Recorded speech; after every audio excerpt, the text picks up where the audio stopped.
அடுத்து China down அப்படின்ற இந்தி படத்தை ரீமேக் செய்த எம்ஜிஆர் திரைப்படம் தான் எம்ஜிஆர் டபுள் ஆக்ஷன் நடித்து வெளிவந்த குடியிருந்த கோயில். இந்த படத்தில் டிஎம் சௌந்தரராஜன் அவர்கள் எம்ஜிஆருக்காக 8 பாட்டு பாடியிருப்பாரு. அதாவது ஒரே படத்தில் எம்ஜிஆருக்காக டிஎம்எஸ் அதிக பாடல்கள் பாடிய திரைப்படமும் குடியிருந்த கோயில் தான். அதே போல அந்த வருஷத்துல அதிகமான வசூலை பார்த்த திரைப்படமும் குடியிருந்த கோயில் தான்.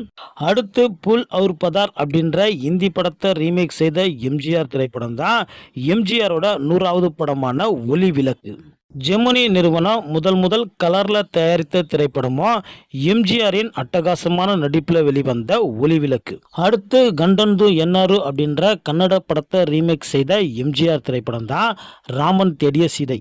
எம்ஜிஆர் உலகம் சுற்றும் வாலிபன் திரைப்படத்துக்கு பிறகு அதிகமாக காஸ்டியூம் யூஸ் பண்ண திரைப்படம் தான் ராமன் தேடிய சீதை. ஆத்திமரா சாத்தி அப்படின்ற இந்தி படத்தை ரீமேக்